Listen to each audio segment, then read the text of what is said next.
Bienvenue voyageurs dans la caravane de la Gitane sans filtre. Je suis ravie de vous retrouver pour votre horoscope qui couvrira la période du 15 novembre au 1er décembre 2024. Cette vidéo fait suite à la précédente sur les énergies de la pleine lune en taureau du 15 novembre. Je vous poste ici le lien direct puisque je vais reprendre les grandes lignes dans cette vidéo en fonction de votre signe solaire, lunaire ou ascendant, mais je développe beaucoup plus l'évolution de ce ciel sur la quinzaine dans la vidéo de la pleine lune. Si vous ne l'avez pas déjà fait, vous pouvez toujours participer au concours Halloween pour gagner 1 heure de consultation avec moi. Je vous poste le lien direct sur l'écran et dans la barre de description. Vous pouvez vous inscrire jusqu'au 30 novembre. Je vous remercie pour votre présence et surtout vos messages qui me touchent tellement. Sachez que même si je tarde à répondre, je les lis tous. Enfin, je vous invite toujours à monter votre propre thème. Si vous ne savez pas comment faire, vous pourrez trouver un petit tutoriel sur ma chaîne et ça vous permettra peut-être de découvrir votre signe ascendant ou lunaire si vous ne les connaissez pas. Si vous êtes bélier, ascendant bélier, ou si vous avez la lune dans le signe du bélier, la pleine lune du 15 novembre, reliée à l'énergie de la maison Dieu dans le tarot, marque un temps fort d'objectivité dans l'axe 8-2 de votre thème, ou 2-8, l'axe des possessions et des dépossessions.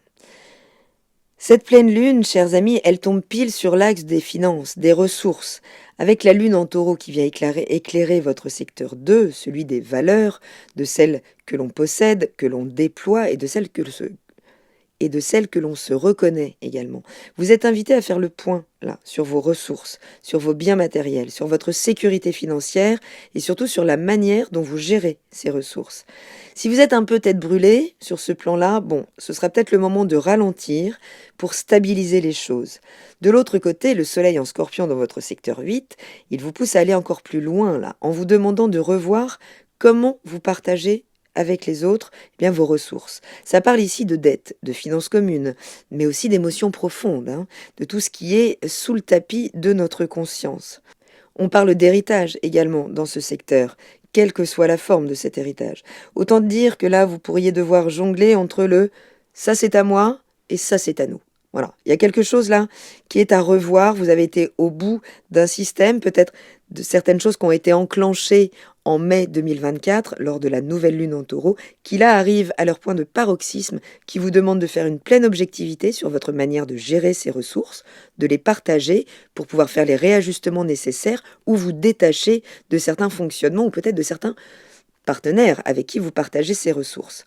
Le soleil en scorpion, il vous pousse à revisiter ces thèmes un tout petit peu intenses, comme ces transformations profondes, la psyché, mais aussi les dettes, les secrets enfouis, peut-être votre intimité aussi, comment vous partagez votre intime. Avec ce trigone à Neptune qui rétrograde dans votre secteur 12, vous pourriez faire face à certaines illusions que vous vous êtes créées, notamment dans la manière dont vous partagez ou cachez certaines choses. Si vous avez négligé certaines responsabilités, si vous avez voulu cacher, éviter certaines vérités, là, il est temps de les affronter pour remettre de l'ordre. La lune en taureau, elle est conjointe à Uranus, dans votre secteur 2, et elle est en aspect assez dynamique à Neptune qui rétrograde ce secteur 12. Cette lune, elle vous pousse à stabiliser vos finances. Mais attention, Uranus rétrograde vient chambouler les certitudes, vous faire revoir votre rapport à la matière. Donc certaines surprises, certains changements inattendus autour de l'argent, autour de la sécurité matérielle, autour du corps aussi peut-être, de votre manière de gérer votre énergie pourraient surgir. Heureusement, ce sextile à Neptune, il vient adoucir tout ça, peut-être en vous aidant à comprendre que derrière ces bouleversements, il y a justement la possibilité de vous réaligner avec des choses qui vous correspondent vraiment. Cette opposition, elle vous demande de trouver un équilibre entre ce qui vous appartient, les finances, votre argent, vos ressources aussi physiques, et ce que vous partagez avec les autres, les dettes, les ressources communes, les héritages ou l'intimité. Il est temps de clarifier vos priorités, de faire un tri entre ce que vous souhaitez vraiment garder pour vous et ce que vous êtes prêt à partager. Donc Pluton et Vénus qui maîtrisent donc le Soleil et la Lune pendant cette période sont challengés avec votre maître, Mars, puisque Pluton, qui maîtrise ce Soleil, est sur les derniers degrés du Capricorne. Il vient de faire un long travail dans le secteur de vos ambitions, de votre vie publique, de votre carrière. Mais il est opposé à Mars, qui est en Lion, c'est-à-dire l'opposition, elle se défait. Mars Et dans votre secteur 5, là, en Lion, pendant un temps où il vous permet peut-être de briller davantage sur la scène de vos romances, dans votre créativité ou dans l'autorité avec vos enfants. Donc c'est pas une vraie opposition, hein. La vraie tension se détend un petit peu, vous pourriez retrouver le contact soit avec le partenaire amoureux, soit avec vos enfants, soit... Mais attention, puisque ce qui est laissé ici en arrière-plan ou sous le tapis devra être revu quand Mars reviendra pendant sa rétrogradation. Donc Mars, là, vous pousse à gérer peut-être certaines tensions en lien avec votre expression personnelle, votre créativité, vos enfants, vos relations romantiques. Et tout ça crée une tension avec votre carrière, votre vie professionnelle, votre vie publique. Attention à ne pas vouloir trop tout contrôler des deux côtés, Pluton vous fait lâcher encore certaines choses au niveau des ambitions et de la carrière, là, avant de se consacrer à vos idéaux, à vos projets à long terme dans le secteur 11 qu'il va toucher dès le 20 novembre. Vénus en Capricorne est en aspect dit inconfortable avec Mars en Lion, puisque Vénus, elle vient soutenir vos ambitions dans ce secteur 10 pour sécuriser votre carrière, faire avec ce que vous avez, peut-être purifier un petit peu vos réseaux, prendre certaines responsabilités, ok, mais elle se heurte à Mars en Lion, qui vient briller donc dans votre secteur 5. Ce quinconce, il vous demande de réévaluer vos priorités entre ambition professionnelle et peut-être votre besoin de retrouver de l'autorité à la maison dans le cadre de vos... Si vous êtes parents, hein, surtout, ou de vous positionner et de vous investir davantage par rapport aux partenaires romantiques, si vous vivez une nouvelle relation surtout, ou peut-être vos projets créatifs. Donc il va falloir faire des choix stratégiques pour ne pas tout sacrifier sur l'autel de la réussite. Donc si vous avez le soleil en bélier, cette pleine lune, elle vous pousse à réévaluer votre manière de gérer vos ressources personnelles et celles que vous partagez avec les autres. Uranus en maison 2 pourrait secouer vos finances, alors pas forcément en mal, hein, ça peut aussi être des bonnes surprises, pour vous rappeler de rester flexible et stratégique. Okay, tout n'est pas forcément bon à dire pendant cette période. Si vous avez la lune dans le signe du bélier, vous pourriez vous sentir tiraillé entre votre besoin vraiment de sécuriser vos ressources matérielles et des transformations profondes qui viennent toucher à vos finances communes, à vos relations. Peut-être des relations cachées aussi. Donc il sera temps de clarifier ce que vous êtes prêt à partager ou non. Si vous êtes ascendant bélier, préparez-vous à des ajustements concrets dans votre carrière et peut-être en lien avec vos enfants aussi, là, puisque... Alors, si vous avez des enfants, ils peuvent être dans une posture assez combative à la maison et ça peut vous demander beaucoup d'énergie aussi. Pluton et Vénus, là, vous poussent à réévaluer vos priorités par rapport à votre carrière, mais également par rapport, à votre partenaire romantique, à vos enfants ou à votre création personnelle. Donc il y a un équilibre à trouver pour ne pas vous sentir complètement débordé. Je vous invite à prendre de quoi noter si vous souhaitez noter les moments un peu clés de l'évolution de cette lune pendant la quinzaine qui suit. Cette lune, dès le 16 novembre, elle entre dans l'énergie du Gémeaux, dans votre secteur 3. Ce secteur de la communication, des relations avec les proches, de l'interaction avec votre environnement immédiat.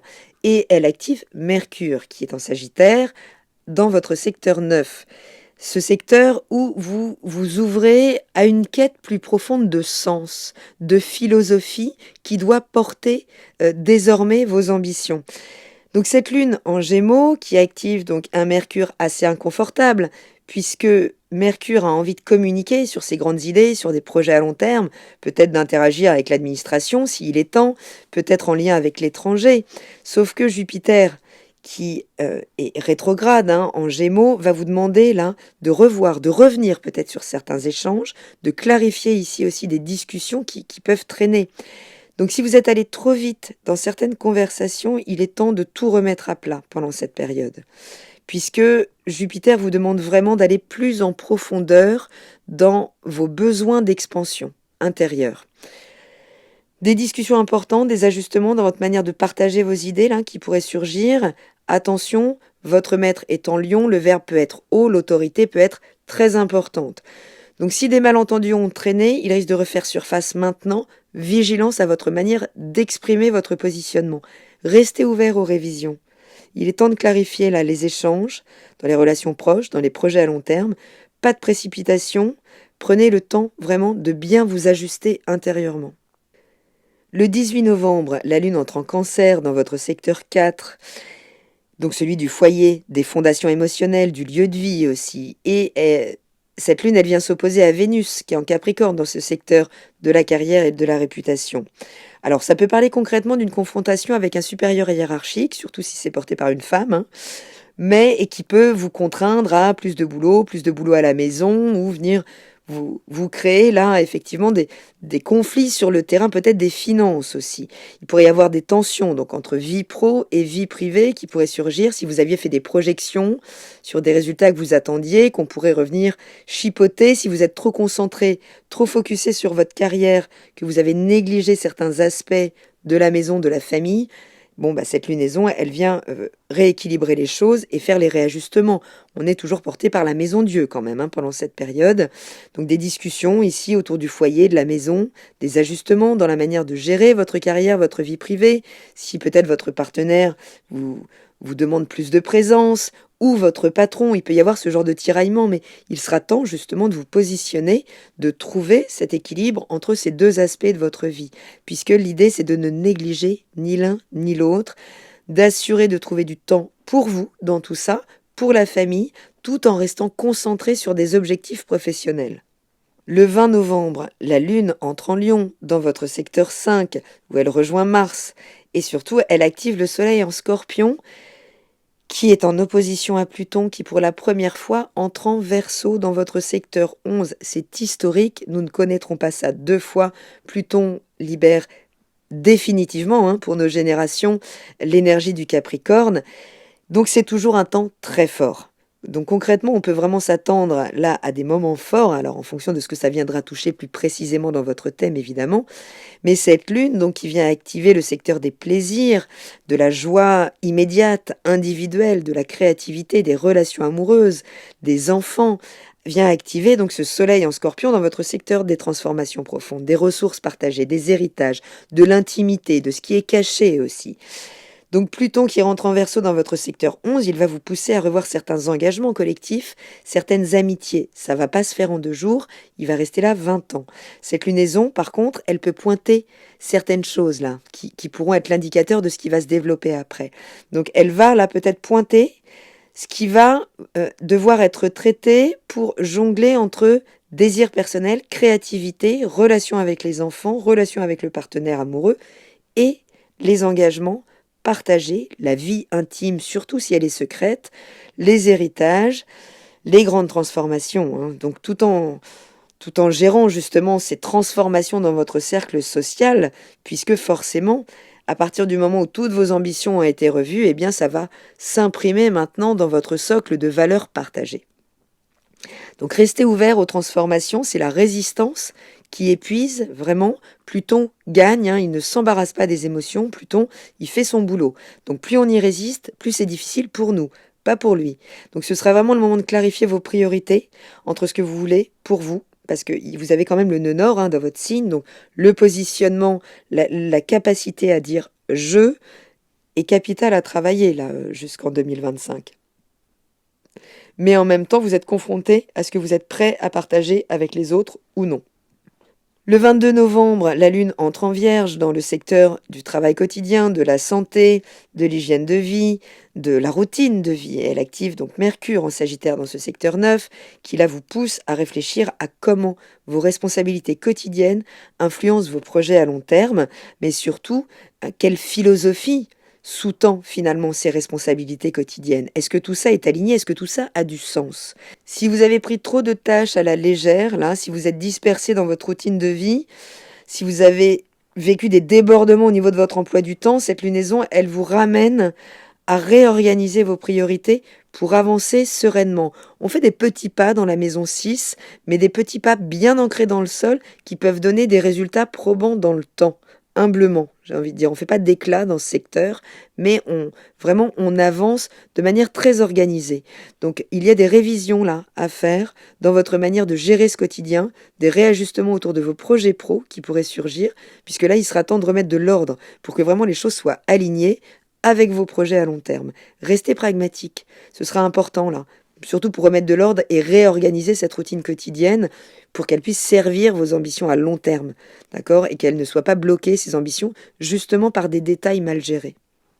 Le 25 novembre, la Lune entre en Balance dans le secteur 7 puisqu'elle est opposée à votre signe. Elle active Vénus en Capricorne dans ce secteur de la carrière. Et Vénus, eh bien, elle est en carré, d'accord? Elle est en carré à la Balance, à la Lune, où il y a également Vesta, le nœud sud, Lilith, des points très difficiles, hein, concrètement à traiter au niveau de la relation. Et en même temps, elle vient du coup bien créer cette espèce d'arbitrage émotionnel qui vous permet justement de vous positionner dans la relation. Puisque elle active donc Vénus en Capricorne, cette lune, pendant 2 jours dans ce secteur donc de la carrière, et elle vous demande de revoir comment vos relations influencent votre carrière. Donc ce carré, avec tous ces points difficiles en balance, eh bien, vous demande là de traiter certaines tensions au sein des partenariats, qu'ils soient amoureux ou professionnels, pour revoir votre manière de gérer en fait votre mode relationnel, d'accord? Qu'il soit justement dans la sphère privée ou pro, puisque là c'est le moment de clarifier ce que vous attendez de vos partenaires, de vous positionner vraiment et de comprendre de manière la plus claire possible aussi ce qu'ils attendent de vous.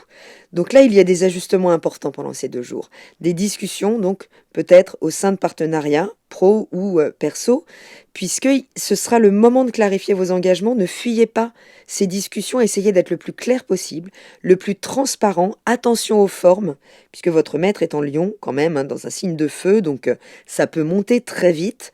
Donc, mais c'est un moment idéal pour remettre les choses à plat et éviter surtout des malentendus et des tensions inutiles sur lesquelles il faudra revenir. Le 28 novembre, la Lune entre en Scorpion, donc dans ce secteur des transformations, des finances partagées, des secrets de l'intimité, et elle active Pluton en Verseau dans votre secteur 11. C'est la première fois qu'on a cette activation, donc avec la Lune en Scorpion, ce Scorpion maîtrisé par un Pluton qui enfin est en Verseau, et qui là va commencer à vous faire sentir à travers des révélations ou des événements, quelles transformations vont être à faire, à effectuer pendant tout ce travail de Pluton en lien avec vos amitiés, vos engagements sociaux, vos projets à long terme, vos projets collaboratifs, tout simplement vos idéaux à long terme. Donc là, il sera temps de faire le point, de commencer à être vraiment réceptif sur ce qui se passe, puisque vous pourriez sentir ce qui fonctionne encore dans vos relations, en lien avec le collectif ou les vieilles amitiés, et malheureusement, certaines qui ne correspondent plus du tout à votre épanouissement en termes de valeurs partagées. Donc il y aura des ajustements à faire, surtout si ça implique des valeurs partagées ou de l'argent partagé ou des projets collectifs. Là, ce sera important là, de faire le tri dans ce qui doit rester et ce dont on doit se détacher. Ne craignez pas les transformations, en même temps, vous ne craignez pas les béliers, mais vous pouvez aller un petit peu trop vite dans les choses. Là, c'est le moment de se débarrasser de ce qui ne fonctionne plus, ok, pour avancer plus léger, plus aligné avec vos aspirations, mais vraiment en étant vigilant aux détails.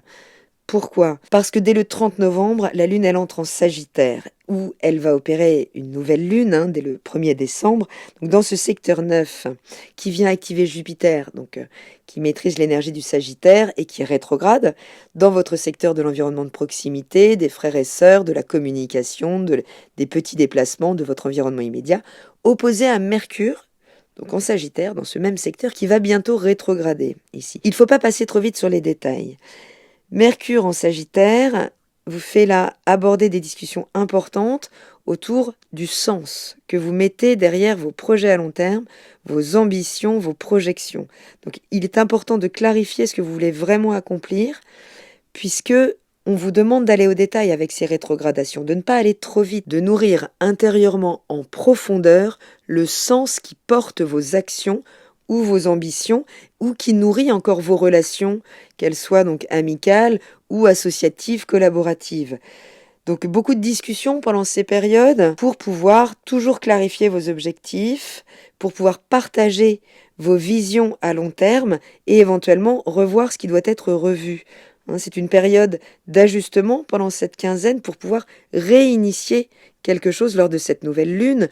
Donc non, c'est pas le moment de tout précipiter. Il faudra vraiment retenir cette fougue, ce feu intérieur si vous vous emballez trop, puisque on vous demande là de revoir soigneusement certains projets, certaines relations pour vous assurer qu'ils sont bien alignés. Sinon, il y a un recadrage avec Uranus qui vient travailler nos émotions pendant 15 jours.